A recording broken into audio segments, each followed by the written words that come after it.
નમસ્કાર મિત્રો, આજે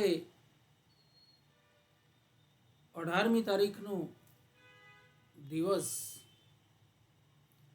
મારા માટે બહુ જ ફળદાયી સાબિત થયો. એટલા માટે કે બસ આજે હું અને મારા વાઈફ અચાનક જ ઈચ્છા થઈ કે પાટણ તાલુકામાં આવેલા અનાવાડા ગામે બહુ જ સુંદર અને ખૂબ વિશાળ, ખૂબ મોટી હરિઓમ ગૌશાળા આવેલી છે. મિત્રો, આ ગૌશાળા હરિઓમ ગૌશાળા અનાવાડા તરીકે પ્રખ્યાત છે.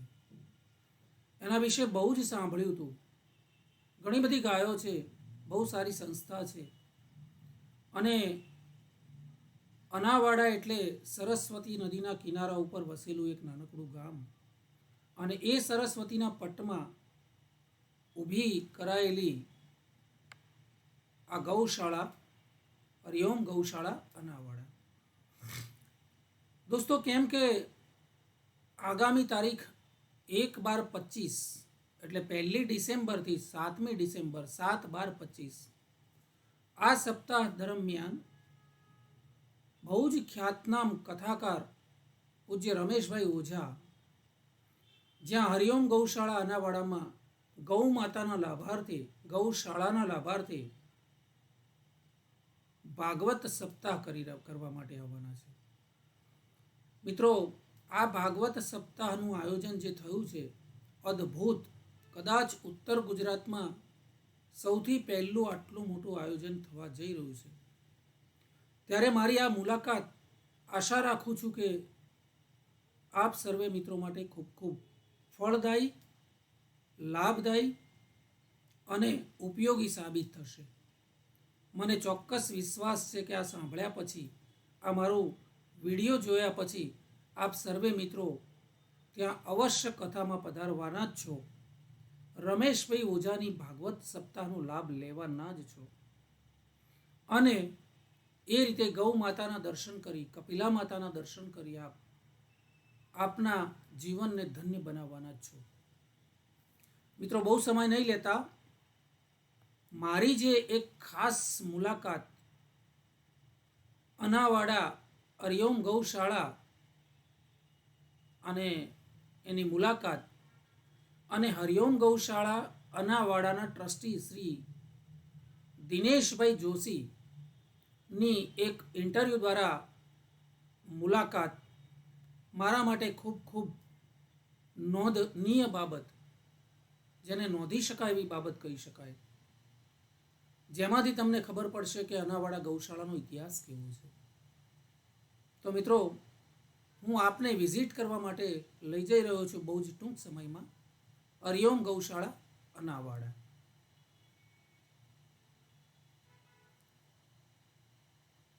મિત્રો, અહીંયા જોઈ શકીએ છીએ કે હરિઓમ ગૌશાળા, જેમાં એક ગૌ હોસ્પિટલ અનાવાડા પાટણ તરીકે પ્રખ્યાત છે, ધન્વંતરી જેને કહેવાય છે. આ ગૌશાળામાં ગૌ માતાઓ માટે સ્પેશિયલ આઈસીયુ વોર્ડની સ્થાપના કરવામાં આવી છે. તમે જુઓ મિત્રો, કેટલો અદ્ભુત આ આઈસીયુ વોર્ડ, જેમાં બીમાર ગાયોની નિસ્વાર્થ ભાવે તબીબી સારવાર થઈ રહી છે.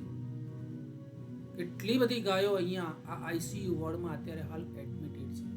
મિત્રો, જોઈ શકો છો અહીંયા કેટલાક ડૉક્ટર મિત્રો અને એમના સ્ટાફ મિત્રો વેટરનરી ઓફિસર્સ સાથે બીમાર ગાયોની સેવા કરી રહ્યા છે.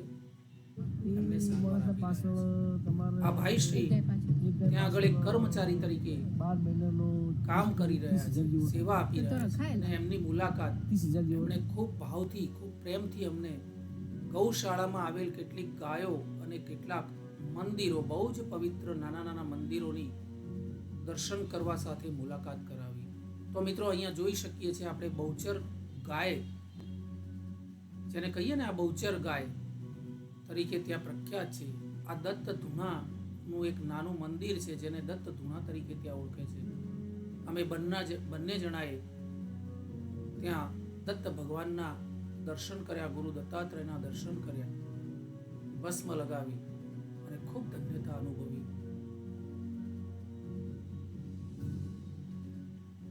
એટલો અદ્ભુત આનંદ, મજા આવી ગઈ.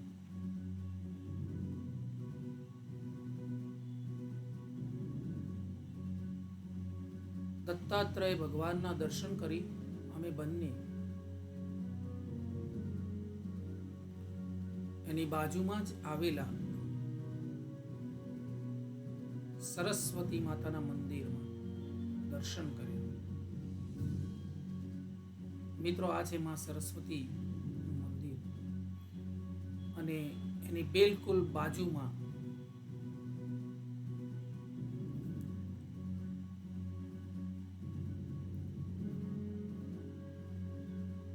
જલારામ બાપાનું બહુ સુંદર મંદિર. મિત્રો, આ છે કપિલા ગાય. ખાસ અનાવાડા ગૌશાળાનું એક આગવી ઓળખ કહી શકાય એવી કપિલા ગૌ માતા છે. મિત્રો, કદાવર ખૂબ સુંદર અને ખૂબ સ્વસ્થ તંદુરસ્ત આ ગાય કપિલા ગાય તરીકે ઓળખાય છે. અમે બંને પતિ પત્નીએ ગૌ માતાને ખાણના રૂપમાં ચારો ખવડાવ્યો, ધન્યતા અનુભવી. એવું કહેવાય છે કે આ માતાજીના આગળ અને પાછળના બંને પગ વચ્ચેથી એટલે નીચેથી નીકળવાથી આપણી સર્વે મનોકામનાઓ પૂર્ણ થાય છે. અને એવો એ લાભ, એક અમૂલ્ય લાભ, અદ્ભુત અનુભવ અમે બંને જણાએ ત્યાં કપિલા ગાય માતાના નીચેથી પસાર કરી અને લીધો. ત્યાર પછી માતાજીનું પૂંછ જે છે એ માથે ચડાવ્યું. બાજુમાં નંદી ગૌશાળા પણ છે મિત્રો, નંદીશાળા જેને કહેવાય. અહીંયા આઈસીયુ વોર્ડમાં સ્વસ્થ થયેલી ગાયો માટે અલગ અલગ કમ્પાર્ટમેન્ટ ઝોન બનાવેલા છે મિત્રો. જુઓ, અહીંયા આઈસીયુ વોર્ડમાંથી આવેલી તંદુરસ્ત અને સ્વસ્થ થયેલી ગાયો માટે સુંદર મજાના કમ્પાર્ટમેન્ટ આ સરસ્વતી નદીના તટ ઉપર અનાવાડા ગામના એ વખતના સરપંચ શ્રી, અત્યારના સરપંચ શ્રી અને ભાઈ દિનેશભાઈ જોશીની ટીમ સાથે મળી અને આ સરસ્વતીના તટ ઉપર અદ્ભુત એસ્ટાબ્લિશમેન્ટ કરેલું છે. મિત્રો, આ રમેશભાઈ ઓઝાની કથા બિલકુલ 10 દિવસ પછી યોજાવા જઈ રહી છે ત્યારે એની તૈયારીઓ પૂરજોશમાં ચાલી રહી છે. સુંદર મજાના ડોમ, બહુ જ મોટા મોટા ડોમ લગાવી અને એક ભગીરથ કાર્ય પૂર્ણ કરવા જઈ રહ્યા છે મિત્રો. ત્યાર પછી છેલ્લે દિનેશભાઈ સાથે આમ તો ગૌ સેવાની શરૂઆત અમે લોકોએ 2012 થી કરી. એમ્બ્યુલન્સ લાવી પાટણના એક જૈન શ્રેષ્ઠી છે દેવદત્તભાઈ બાબુલાલ જૈન, એમની જોડે વાત મૂકીને એમણે આખી એમ્બ્યુલન્સ અંદર દાનમાં લઈ આપી અને એના એ એમ્બ્યુલન્સ 2 વર્ષ ચલાવીને એના પછી બહુચરાજી મુકામે એક ગૌ માતા ઇન્જર્ડ થયેલા હતા, એમના પગમાં ઘા વાગેલો હતો અને એ ગૌ માતા લાવી અને અનાવાડા સરસ્વતી નદીના કિનારે જે દશા માતા, કુંવારિકા માતા અને ગોગા મહારાજનું મંદિર પહેલેથી બનેલું જ હતું કે જે જગ્યા પરથી ગ્રામજનોને કહીને એમના સહયોગથી અહીં આગળ આ ગૌશાળાની સ્થાપના. અંદાજે કેટલા વર્ષો થયા? 13/5/2013 ના દિવસે આ ગૌશાળાની સ્થાપના થઈ. અને આનો ફાઉન્ડર કોણ છે? ફાઉન્ડરમાં એવી રીતનું કર્યું કે એ વિચાર જે હતો એ હું છું, એ ગિરીનભાઈ બારોટ છે, ભાવેશભાઈ જોશી, હસમુખભાઈ પટેલ જે એક્સપેન્ટમાં શિક્ષક હતા, આ બધાએ થઈ અને આની સ્થાપના કરી. જે મેં તમને પહેલાં જ વાત કરી કે અનાવાડા ગામની અંદર જે આ મંદિર પહેલેથી સ્થાયી હતું, જોગાનું જો એ ભોગાભાઈ મંત્રી જે ગામના સ્થાનિક છે અને વર્ષોથી સરપંચમાં હતા, એમને એ વખતે વાત કરી કે ભાઈ આવી રીતના એક ગાય અમે ઉતારીને ચાલુ કરીએ છીએ, તો એ લોકોએ પણ સહયોગ કર્યો અને આ રીતના આ ગૌશાળાની સ્થાપના 13/5/2013 દિવસે અહીં અનાવાડા મુકામે સરસ્વતી નદીના કિનારે કરવામાં આવી. મારું વતન આમ બનાસકાંઠામાં કોંકરેજ તાલુકાનું શિરવાડા ગામ, પણ વર્ષોથી પાટણમાં સ્થાયી થયેલા છીએ. બાપુજીને નવાગઢમાં ટ્રાન્સપોર્ટનો નિજી વ્યવસાય અને હું મારા ધર્મપત્ની વ્યવસાય શિક્ષક છીએ. એટલે મૂળ મુદ્દે દિનેશભાઈ છે પ્રારંભિક આ જે સંસ્થા છે ગૌશાળા, હરિઓમ ગૌશાળા અનાવાડા, એના ફાઉન્ડર પણ કહી શકાય અને મૂળતઃ વિચાર જ એમનો છે. એટલે એમની મિત્રોની ટીમવર્કના દ્વારા આટલું બધું આયોજન આ કરી શક્યા છે અને અંદાજે મને કહેતા આનંદ થાય છે કે દિનેશભાઈ લગભગ 1600 હા 1600 જેવા ગૌવંશ એકલી ગૌ માતા નહીં કે એમાં સમગ્ર ગૌવંશ, અને ગૌવંશમાં પણ વિશેષ તો ભારતીય વેદ લક્ષણા ગૌ માતા, જેને આજે ખરેખર બચાવવાની ખૂબ જરૂર છે. એટલે મિત્રો મને કહેતા બહુ જ આનંદ થાય છે કે આ ગૌશાળા માત્ર ગૌશાળાના હેતુસર જ છે, એ તો સાચી જ વાત છે. ગૌ માતા આપણી પોતાની માતા છે. જેમ નદીઓને આપણે માતા કહીએ છીએ, એમ ગૌ માતા ભારતીય સંસ્કૃતિમાં આપણે એને માતા તરીકે પૂજીએ છીએ. અહીંયા ફક્ત ગૌશાળા છે એટલું જ નહીં, પણ ગૌ માતાઓ જ્યારે બીમાર પડે છે, બીમાર ગાયો જ્યારે અહીંયા આવે છે, ત્યારે એના માટે એક અદ્યતન ગૌ હોસ્પિટલના નામે અહીંયા એમણે એસ્ટાબ્લિશ કરેલી છે, અને એને નામ પણ કેટલું સરસ, આઈસીયુ વોર્ડ પણ ગૌ માતા માટે છે. એટલે બીમાર જે ગાયો છે એના માટે કેટલાક ડોક્ટર્સની વ્યવસ્થા, હોસ્પિટલની વ્યવસ્થા, સ્પેશિયલ ગૌ માતા માટે આઈસીયુ વોર્ડની વ્યવસ્થા, અદ્ભુત આયોજન. અને સૌથી આનંદની વાત કહું તો મિત્રો, આ વિસ્તારમાં સરસ્વતીના નદીના કિનારા ઉપર વસેલી આ ગૌ માતાની ગૌશાળા, હરિઓમ ગૌશાળા, જેમાં હમણાં જ 1 ડિસેમ્બરના રોજ એક ભવ્ય આયોજન રમેશભાઈ ઓઝા જેવા ખ્યાતનામ કથાકારના રૂપમાં એક બહુ જ મોટી પ્રતિભા અહીંયા ભાગવત સપ્તાહ કરવા આવી રહી છે મિત્રો. અને આપ નહીં માનો પણ બહુ જ મોટું આયોજન છે. એટલે ભારતભરના ભારતીય સંસ્કૃતિના શારદા વિદ્યાપીઠ કે બીજી ઘણી બધી વિદ્યાપીઠ જે હશે, એ મઠોના સંન્યાસીઓ, પીઠાધિપતિઓ, કેટલાય સંન્યાસીઓ અને ભારતભરમાંથી ખૂણે ખૂણેથી સંન્યાસીઓ, ઇવન પેલા શંકરાચાર્ય મહારાજ, કનકેશ્વરી દેવી, ત્યાર પછી ધીરેન્દ્રભાઈ શાસ્ત્રી, જે સાધ્વી ઋતંબરાજી દેવી, આ બધા જ જે કહેવાય કે બહુ પૂજનીય મહાત્માઓનું અહીંયા આગમન થવાનું છે, અને આ ભૂમિ પવિત્ર બનવા જઈ રહી છે. એટલે 1 ડિસેમ્બરથી માંડી અને લગભગ 7મી ડિસેમ્બર સુધી અદ્ભુત પ્રોગ્રામ ભાગવત સપ્તાહનો, જેમાં અંદાજે રોજના 50,000થી 1 લાખ માણસોનો જમણવાર પણ અહીંયા આયોજિત થયો છે. અને કુલ મળીને બહુ સ્પષ્ટતા ના કરું તો મારા જેમ જેટલું હું વિચારી શકું છું, 5 થી 10 કરોડ રૂપિયાના ખર્ચ થવાનો અંદાજ હશે કદાચ.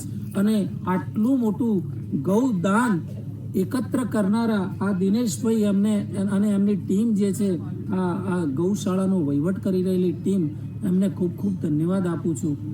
ખરેખર આવો પ્રસંગ કદાચ મારી ગણતરી પ્રમાણે, કારણ કે મારી પણ કર્મભૂમિ તો પાટણ જ છે, એટલે પાટણની ભૂમિ ઉપર આવું પ્રથમવાર આયોજન થવા જઈ રહ્યું છે એવું હું ગૌરવથી કહી શકું છું. બીજું સાહેબ આપને એક કહીએ કે આ ગૌશાળાની અંદર અમે 5 ટ્રસ્ટી છીએ, એક ટ્રસ્ટ જોઈએ એક સરકારી વહીવટ માટેને, પણ આમાં અમે કોઈ પ્રમુખ, મંત્રી આ રીતની કોઈ પોસ્ટ રાખી નથી. સમગ્ર હિન્દુ સમાજ આનો માલિક છે, જે ગાયથી જોડાયેલો છે. એ આઈને કોઈ પણ પ્રકારનો વહીવટ કરી શકે છે. કોઈને એકાઉન્ટમાં સમજણ પડે એકાઉન્ટ સંભાળી શકે છે, ગાયની એને વ્યવસ્થાની સમજે છે, ગાય માતાની રખેવાળ કરી શકે છે. અહીં અમે 8 થી 10,000 વૃક્ષો વાયા છે, એમાં એમને ઇન્ટરેસ્ટ હોય તો એ પણ કરી શકે છે. તો આ રીતનો એક ઉદાર ભાવ છે. અહીં તમે જોઈ શકો છો કે આપણે ખુલ્લામાં જ બેઠા છીએ. અહીંયા મનુષ્યો માટેની કોઈ અલગ આવી કોઈ વ્યવસ્થા, કોઈ ઓફિસો, કોઈ એવા ગેસ્ટોને રહેવા માટેની કોઈ વીઆઈપી સગવડો આવું કંઈ છે જ નહીં. આ ગૌ માતાની ભૂમિ છે, એટલે અહીંયા જે પણ વ્યવસ્થા અમે કરીએ છીએ એ પૂજ્ય ગૌ માતા માટે જ કરીએ છીએ. બીજું આ કથા પણ જે છે કરવાની હતી નહીં. એક નાનો વિચાર હતો કે ગૌ માતા માટે એક નાની કથા કરવી, અને ચેતનભાઈ વ્યાસ જે ચંદ્રુમાણા ગામના વતની છે, એ અહીંયા આવ્યા અને એમને વાત કરી કથા કરવી છે. એમણે કીધું રમેશભાઈને બોલાવીએ, અને એમણે આ સંપૂર્ણ કથાનો ખર્ચ એક જ વાતમાં 5 મિનિટમાં એમણે હા પાડી દીધી, આખો ખર્ચ ઉપાડી દીધો. આ દ્વારકાધીશના આદેશથી આ કથા અહીંયા થઈ રહી છે.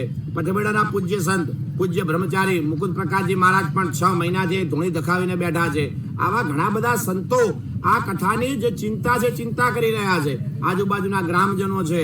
આ ગૌશાળા જે છે એ એકલા મારા માધ્યમથી ઊભી નથી થઈ. જેમ રામ સેતુ બનતો હતો સાહેબ, અને એમાં હનુમાનજીના ભાગમાં એક વિશેષ કાર્ય આવ્યું, એમ દ્વારકાધીશની કંઈક અસીમ કૃપા મારા ઉપર હશે કે મારા ભાગમાં હનુમાનજી જેવું કામ આવ્યું.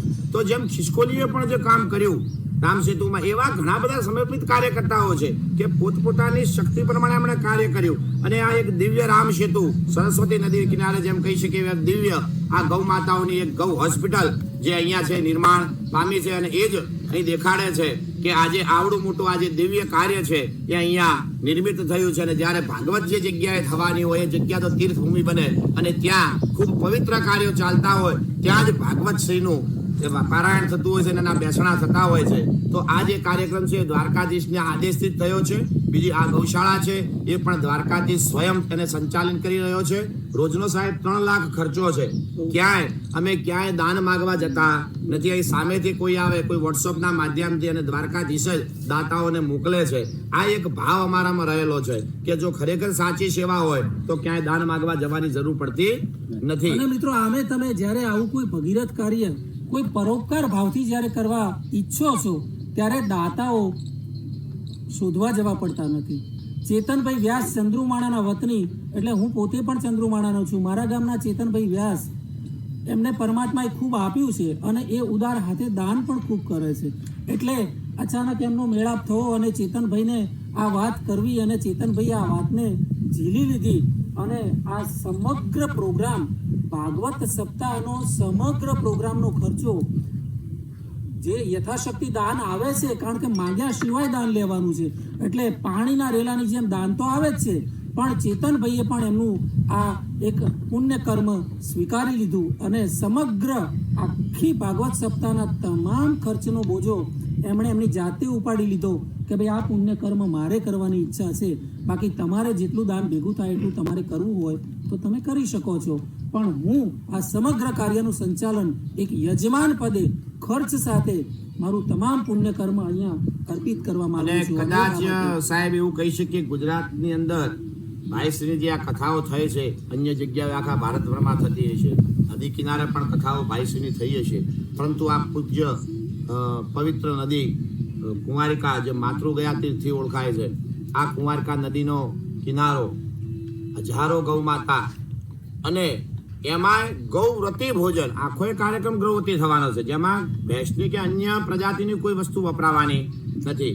1,57,00,000 તો ગૌ માતાનું ઘી અહીંયા વપરાવાનું છે. તો આવો સુગમ સમન્વય મને જ્યાં સુધી યાદ છે, કદાચ હું ખોટો પણ લગભગ આવો સુગમ સમન્વય ક્યાંય થયો છે નહીં. એટલે આમાં ઈશ્વરની શક્તિથી જ આ કાર્યક્રમ થયો છે. બીજું, આ કાર્યક્રમનો મુખ્ય ઉદ્દેશ અમારો એ છે કે દાન એકલું એકત્રિત ન થવું જોઈએ. લોકોને આ કાર્યક્રમના માધ્યમથી ગાય માતા પ્રત્યે ભાવ જાગવો જોઈએ. ખરેખર કે અમે ખૂબ દુઃખી થઈને કહીએ છીએ અને કંઈક કળી કાળનો પણ પ્રભાવ હોઈ શકે કે જ્યારે શ્રાવણ મહિના જેવો પવિત્ર સમય આવે અને એ સમયની અંદર પણ જો અમારા ઉપર વિઝિટના કોલ આવે કે ફલાણા ગામની અંદર ગાયનું ઉપર ધાર્યું માર્યું છે, નંદી મહારાજ ઉપર તેજાબ નાખ્યો છે, એ વખતે ખૂબ જ દુઃખ થાય છે. એ વખતે ખૂબ દુઃખ થાય છે કે જ્યારે શ્રાવણ મહિનાની અંદર પણ સનાતનની આ કઈ અધોગતિ છે, એના પાછળ આપણે પણ જવાબદાર હોઈશું, બીજા લોકો પણ જવાબદાર હશે. તો એવી તો શું સ્થિતિ થઈ કે શ્રાવણ મહિનાની અંદર સનાતનીઓ અને હિન્દુઓના ગામની ઉપર પૂજ્ય ગૌ માતા અને નંદી મહારાજ ઉપર પ્રહારો ચાલુ થયા. તો એક વિષય આ કાર્યક્રમનો એવો છે અને આપણી ચેનલના માધ્યમથી અમે લોકોને કહેવા જઈએ છીએ કે ગાય સાથે ભાવથી લોકો જોડાય. જે હિન્દુ સમાજ ગાયથી નોખો પડ્યો છે, જે ફરીથી ગાયની નજીક આવે, એનું પાલન પોષણ ન કરી શકે તો કઈ નહીં, માત્ર એને મારશે નહીં તો પણ અમારી આ ભાગવત કથા એ બેસાડેલી સફળ થશે. પૃથ્વી ઉપર જો ગૌ માતા જ નહીં હોય તો દેવતાઓ પણ ભૂખ્યા રહેશે. એમના ભોગ છે એ ભોગ આપનારી જ પૃથ્વી ઉપર નહીં હોય. તો સમાજને પણ બે હાથ જોડીને વિનંતી કરીએ છીએ કે કળીકાળના પ્રભાવથી બચવું હોય તો પૂજ્ય ગૌ માતાની નજીક આવો. એવું નથી કે હરિઓમ ગૌશાળામાં જ ગૌ માતા છે, આપ પૃથ્વીના કોઈ પણ છેડે ગૌ સેવામાં જોડી શકો છો. તો એકલા માલધારી સમાજની જવાબદારી નથી. શું એનું દૂધ કે એનું ગૌમૂત્ર બીજો અન્ય કોઈ સમાજ કે અન્ય સમાજ કરતા કોઈ પણ ધર્મનો માણસ, મનુષ્ય જાતિ એનું ગૌમૂત્ર પીવે છે અને કેન્સર નથી મળતો. ગૌ માતાનું દૂધ એ પીવે તો એનામાં શરીર શોષણ નથી આવતું, એકલા માલધારીની જવાબદારી છે. તો એ સાયન્સના પ્રોફેસર છો, તો વિજ્ઞાન અને આયુર્વેદ બંને એમ કે છે વગડે ફરતી જે ગૌ માતા છે એનું દૂધ અમૃત સમાન છે, વિવિધ વનસ્પતિઓ ચરે છે. તો સાહેબ, માલધારી પણ જો આપણે ક્યાંક રસ્તે મળી જાય તો એના પણ બે હાથ જોડીને વંદન કરજો. સાક્ષાત કૃષ્ણના દર્શન કર્યા એ બરાબર એના દર્શન થઈ જશે. આવું આપણી ચેનલના માધ્યમથી આપણે હિન્દુ સમાજને કહેવા માંગીએ છીએ. મિત્રો, ભગવદ્ ગીતામાં પણ કીધું છે પરમાત્માએ કે હે અર્જુન, હવે કળિયુગનો વાસ છે. કળિયુગમાં હું કોઈ પણ સ્વરૂપે તમારી સામે ઉપસ્થિત થઈ શકીશ. તમારે ફક્ત મને ઓળખવાની એક દિવ્ય દ્રષ્ટિ જોઈએ. એટલે ઈશ્વર આપણી પાસે કોઈ પણ સ્વરૂપે હાજર હોઈ શકે છે. સાચે જ અંતરાત્માથી હું કહું છું, આજે આ ગૌશાળામાં મેં જ્યારથી પગ મૂક્યો ત્યારથી આ જ્યારે આમનું આ દિનેશભાઈનું સાથે થોડો વાર્તાલાપ કર્યો ત્યાં સુધીમાં મેં અનુભવ કર્યો કે ખરેખર અહીંયા ઈશ્વરની અનુભૂતિ સાક્ષાત થાય છે. નમસ્કાર. દિનેશભાઈ જોડે બહુ જ મજા આવી. મિત્રો, મારી યુટ્યુબ ચેનલના, કારણ કે હું તો એક અધ્યાપક છું, એક શિક્ષકના નાતે કહું છું કે આ ગૌશાળામાં યથાશક્તિ જે પણ આપણાથી, જે પણ ભગવાને તમને આપ્યું છે એમાંથી થોડો કિસ્સો અહીંયા આપ આપજો. કશું જ ના કરી શકો તો સમયનું દાન કરીને અહીંયા સેવા પૂજા કરીને પણ અહીંયા અને થોડોક કથાનો સમય લાવો આપજો. લેવાનું ચૂકતા નહીં. અને 1 થી 7 ડિસેમ્બર. 1 ડિસેમ્બરથી 7 ડિસેમ્બર સુધી ભાગવત સપ્તાહમાં રમેશભાઈ ઉજાને અને એમની કથાનો લાભ લેવાનું ચૂકતા નહીં. નમસ્કાર, ધન્યવાદ.